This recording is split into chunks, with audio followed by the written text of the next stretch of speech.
যে ভাষা ভারতবর্ষকে বন্দে মাতরম দিয়েছে, যে ভাষা ভারতবর্ষকে জনগণ মন অধিনায়ক দিয়েছে, সেই ভাষার ইন্টারপ্রেটারের জন্য ওয়েট করতে হচ্ছে আমাদের। এটা একটা খুব দুঃখজনক পরিস্থিতি।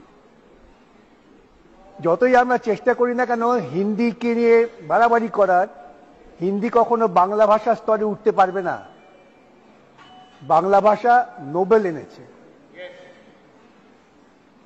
আজকে ভারতবর্ষের বুকে যে সরকার প্রতিষ্ঠিত হয়েছে, মাননীয় রাষ্ট্রপ্রধান যে বক্তব্য রেখেছেন, স্যার এই বক্তব্যটা রাষ্ট্রপ্রধানের হৃদয় থেকে আসেনি। খাঁচাবন্দি তোতা পাখি আপনারা জানেন, তারা যা বলে, যা শেখানো হয়, খুকু তুমি ঘুম থেকে উঠেছো, তোতা পাখি বলে খুকু তুমি ঘুম থেকে উঠেছো। আমাদের ভারতবর্ষের রাষ্ট্রপ্রধান তার বক্তব্যে তিনি প্রমাণ করেছেন তিনি রাষ্ট্রের প্রধান নন, তিনি একটা সরকারের প্রধান। মাননীয় চেয়ারম্যান, আপনি আইন বিশেষজ্ঞ, আপনার কাছে আমার ব্যাখ্যা করতে হবে না। রাষ্ট্র এবং সরকার দুটো এক জিনিস নয়। রাষ্ট্র যদি রাষ্ট্রপ্রধানের কথা বলতেন তাহলে সামগ্রিক রাষ্ট্রের কথা আসতো। আমার ভারতবর্ষের রাষ্ট্রের মূল উপজীব্য কি এখন? তা হচ্ছে ভারতবর্ষের সাধারণ মানুষ যারা দৈনন্দিন জীবন জীবিকার জন্য লড়াই করছেন। বাজারে জিনিসপত্রের দাম, নিশ্চয়ই আমার চেয়ারম্যান বাজারে যান না, তিনি বুঝতে পারবেন না, কিন্তু যারা বাজারে যান তারা বুঝতে পারেন যে সাধারণ দরিদ্র মানুষ আজকে প্রায় না খেয়ে থাকার অবস্থায় আছে। ভারতবর্ষের শিক্ষার অবস্থা কি? বহু লোক আলোচনা করেছেন। আজকে পরিকল্পিত উপায়ে ভারতবর্ষের শিক্ষা ব্যবস্থাকে ভেঙে চুরে প্রাইভেটাইজ করার পরিকল্পনা হচ্ছে। প্রান্তিক স্তরের মানুষেরা লেখাপড়া শিখতে পারবেন না, প্রান্তিক স্তরের ছেলেমেয়েরা উচ্চ পর্যায়ে যেতে পারবেন না। এখন 65 লক্ষ টাকা দিলে গুজরাটের এক কেন্দ্র থেকে নিট পরীক্ষায় সফলকাম হওয়া যায়। যার বাবার 65 লক্ষ টাকা নেই, সে তার মেধা দিয়ে কিন্তু নির্বাচিত হতে পারবেন না। এবং দুর্ভাগ্য আমার, আমি পশ্চিমবঙ্গ থেকে বলছি যে এই রোগ পশ্চিমবঙ্গ ঢুকে পড়েছে।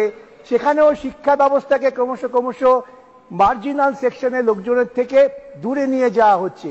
এই যে কেন্দ্রীয় পরিকল্পনা, এই পরিকল্পনা কি ভারতবর্ষের যে মোরালিটি, দ্য কনস্টিটিউশনাল মোরালিটি, এখানে হিন্দু মোরালিটি, ইসলামিক মোরালিটি, খ্রিস্টান মোরালিটির কোনো জায়গা নেই। স্বাধীন হওয়ার পর অনেক লড়াই করে আমরা স্বাধীনতা পেয়েছি, তার সবচেয়ে ভালো ফসল হচ্ছে ভারতবর্ষের সংবিধান।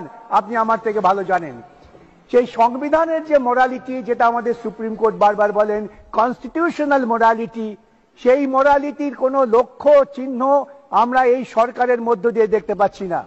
করাপশন, আপনি জানেন, আবারও বলি, ভারতবর্ষের সুপ্রিম কোর্ট বলেছেন করাপশন হচ্ছে সমাজের একটা ক্যান্সার, তা ধীরে ধীরে প্রতিটা অঙ্গকে ধ্বংস করে দেয়। আমরা দেখেছি 2014 পর এমন একটি সরকার প্রতিষ্ঠিত হয়েছেন, অবশ্য তার নেতৃত্বে আছেন একজন অজৈবিক একজন প্রাণী, তিনি জৈবিক নন, তার তো মোরালিটি থাকার কথাও নয়, তাই তিনি মোরালিটির কথা ভাবেন না। কনস্টিটিউশনাল মোরালিটি তো অনেক দূরের কথা। যখন সংবিধান বলছেন যে আমাদের মধ্যে অর্থনৈতিক বৈষম্য কমিয়ে আনতে হবে, ধীরে ধীরে ইনইকুয়ালিটি আমাদের দূর করতে হবে, ইকোনমিক জাস্টিসে পৌঁছতে হবে, সোশ্যাল জাস্টিসে পৌঁছতে হবে, তখন ওই অজৈবিক যে প্রাণী তিনি বলে বেড়ালেন ইকুয়ালিটি মানে হচ্ছে মঙ্গলসূত্রে টান দেওয়া। ভাবতে পারা যায়? এই ভারতবর্ষ, যে ভারতবর্ষ পৃথিবীর বুকে বহু প্রাচীন কাল থেকে সম্মানীয় জায়গায় আছেন, যে তাদের শুধুমাত্র চারিত্রিক দৃঢ়তা, স্বচ্ছতা এবং জনগণের যে দায়িত্ব কর্তব্য সম্পর্কে সচেতনতা। আমাদের কবি তো বলেছেন সবার ওপর মানুষ সত্য, তাহার ওপর নাই। এই মানুষকেই আমরা ধীরে ধীরে অবজ্ঞা করছি। স্যার, আমরা করাপশনকে দূর করার পরিবর্তে করাপশনকে ডেকে আনছি, আহ্বান করছি। আপনি ভাবতে পারেন ভারতবর্ষের সুপ্রিম কোর্ট যখন ইলেকট্রাল বন্ডকে আনকনস্টিটিউশনাল বলে দিল, তখন কেন ভারতবর্ষের অজৈবিক প্রধানমন্ত্রী তিনি বললেন না, এই টাকা তার দল ফেরত দিয়ে দেবেন, যা অসাংবিধানিক, তারা জন্ম থেকেই বেআইনি, সেই বেআইনি টাকা তারা গ্রহণ করেছেন। ওই দেয়া নেওয়ার তত্ত্ব আমি তার মধ্যে যাচ্ছি না। আমি অনেক মৌলিক জায়গায় আছি। এই যে করাপশন, টাকা দিচ্ছেন কারা?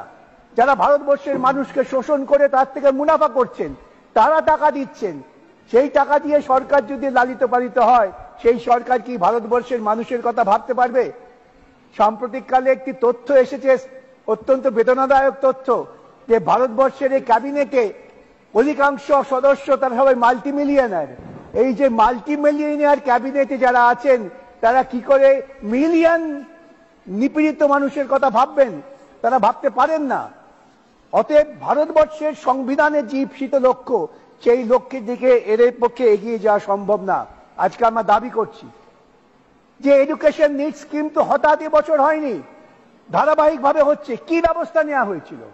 কে দায়িত্ব নিয়েছে যে আমি আমার শিক্ষাকে সুধার করব, আমার শিক্ষাকে আমি মানুষের কাছে পৌঁছে দেব, দুর্নীতি থাকবে না, শিক্ষায় টাকা থাকবে না?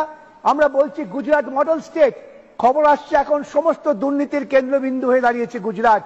এটাকে কি আমরা মেনে নেব দেশের স্বার্থে? আমরা চাই ভারতবর্ষের প্রধানমন্ত্রী তিনি জৈবিক হন, অজৈবিক প্রাণী হয়ে বেঁচে থেকে লাভ নেই। ফিরে এসে তিনি দাবি করছেন তিনি নাকি সংখ্যাগরিষ্ঠতা পেয়েছেন। তার এই দাবির প্রতি আমি কোনো কটাক্ষ করতে চাই না, কেন তার দাবির কণ্ঠস্বরের দৃঢ়তা কমে গেছে। তিনি বেঁচে আছেন দুটো ক্রাচের ওপর, যে দুটো ক্রাচ যে কোনো সময় আবার পাল্টি খেয়ে যেতে পারেন। তখন এরা কি করবেন স্যার? আমি কি আবার আপনাদের কাছে আবেদন করতে পারি না?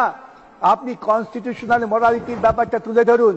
আমার শেষ আবেদন আপনার কাছে স্যার, আমরা যে কথা বলছি, যদি আপনার মনে হয় কোনো কথা, কোনো শব্দ গ্রহণযোগ্য নয়, আপনি সেটা বাদ দিতে পারেন, কিন্তু নথিতে রাখবেন আমরা কি বলেছি এবং আপনি কি বাদ দিয়েছেন, যাতে পরবর্তী প্রজন্ম যারা গবেষণা করবে তারা জানতে পারেন যে রাজ্যসভার সদস্যরা কি বলেছেন এবং সেই কথাটা বাদ দেওয়া হয়েছে তা কতটা যুক্তিসঙ্গত ঐতিহাসিকভাবে, সেটাও নির্ণয় হওয়া দরকার। এ কথা বলেই আপনাকে ধন্যবাদ জানিয়ে আমি আমার কথা শেষ করলাম। নমস্কার।